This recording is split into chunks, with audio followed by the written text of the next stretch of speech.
А? Жарили вот так в околисте? Жарили. Знаю, что жарили. Только на лазовом пруту вы жарили.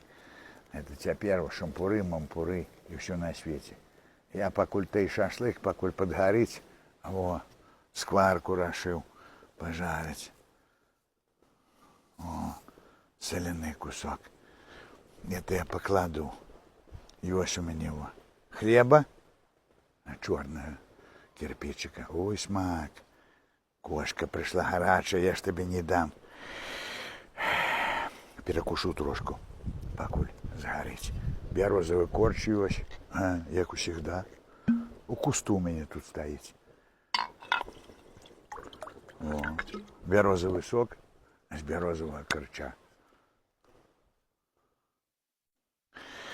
Ну і на доброе. Усім смачно їсти, перекусывать, ну, и отдыхать.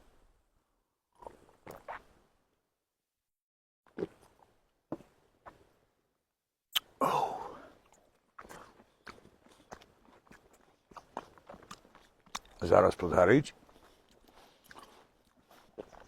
и будет красота. А тогда буду шашлык жарить. А пока возьмем соляну.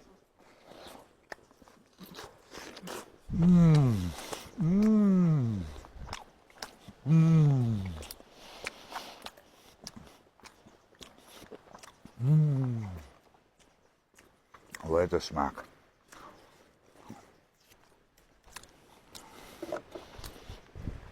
И с огурчиком. Дуже смачно. Ну, хто є? Перекусують так, як лягня. Усім смачного. На.